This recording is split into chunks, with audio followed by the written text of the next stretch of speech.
നമസ്കാരം, തടൈ ന്യൂസിലേക്ക് സ്വാഗതം. പണം കൊടുത്താൽ സൗഹൃദങ്ങളും സ്നേഹബന്ധങ്ങളും വാങ്ങാൻ കഴിയില്ലെന്നാണ് നമ്മൾ ഇത്രയും നാളും വിചാരിച്ചിരുന്നത്.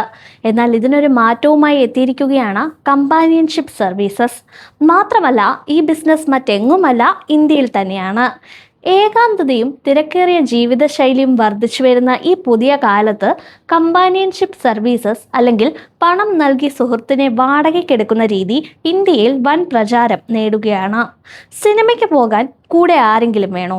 അല്ലെങ്കിൽ ഭക്ഷണം കഴിക്കാൻ ഹോട്ടലിൽ പോകാൻ ഒരു കൂട്ട് വേണോ? അതുമല്ലെങ്കിൽ ഒരു ഷോപ്പിങ്ങിനോ മറ്റെന്തെങ്കിലും ആവശ്യങ്ങൾക്കോ നിങ്ങൾക്കൊരു കൂട്ട് വേണമെങ്കിൽ അതിന് പണം നൽകി ഒരാളെ വാങ്ങാൻ സാധിക്കും.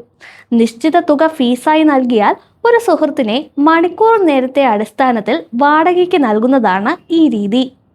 കൂടാതെ പ്രധാനമായും ഇതിൽ ശാരീരികമായ അടുപ്പങ്ങളോ മറ്റ് നിയമവിരുദ്ധമായ കാര്യങ്ങളോ ഉൾപ്പെടുന്നില്ല. മെട്രോ നഗരങ്ങളിൽ ഒറ്റപ്പെട്ട് കഴിയുന്ന യുവാക്കൾക്കും യുവതികൾക്കും മക്കൾ വിദേശത്തായ കാരണം വീട്ടിൽ തനിച്ചായി പോയ പ്രായമുള്ളവർക്കുമാണ് ഇത്തരം സേവനങ്ങളുടെ പ്രധാന ഉപഭോക്താക്കളാകാൻ സാധിക്കുന്നത്. ഒരാൾക്ക് തന്റെ മാനസികമായ സമ്മർദ്ദങ്ങൾ പങ്കുവയ്ക്കാനും ഏകാന്തത മാറ്റാനും ഇതിലൂടെ സാധിക്കുന്നുണ്ട്. സൗഹൃദത്തിന് ഒരു കച്ചവട സ്വഭാവം കൈവന്നതോടെ ഇതിനായി ഈടാക്കുന്ന തുകയും അത്ര നിസ്സാരമല്ല.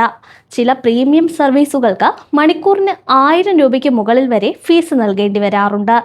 ഉപഭോക്താവിൻ്റെ താൽപ്പര്യങ്ങൾക്കും ആവശ്യങ്ങൾക്കും അനുസരിച്ചുള്ള വ്യക്തികളെ തിരഞ്ഞെടുക്കാനുള്ള സൗകര്യവും ഇത്തരം ഏജൻസികൾ നൽകുന്നുണ്ട്. പെയ്ഡ് ഫ്രണ്ട്ഷിപ്പ് ഉപയോഗിക്കുന്നവരിൽ മിക്കവരും വെറുതെ ഒന്ന് സംസാരിച്ചിരിക്കാൻ മാത്രമാണ് ഒരു പങ്കാളിയെ അന്വേഷിക്കുന്നതെന്നാണ് പഠനങ്ങൾ പറയുന്നത്. മുൻപ് ജപ്പാനിലും അമേരിക്കയിലുമൊക്കെ നിലനിന്നിരുന്ന റെന്റ് എ ഫ്രണ്ട് എന്ന സംസ്കാരമാണ് ഇപ്പോൾ ഇന്ത്യയിലും വളർന്നു വരുന്നത്.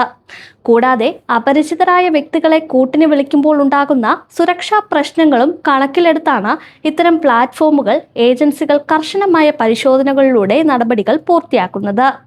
സേവനം നൽകുന്നവരുടെ ക്രിമിനൽ പശ്ചാത്തലം ഉൾപ്പെടെയാണ് പരിശോധനകൾ.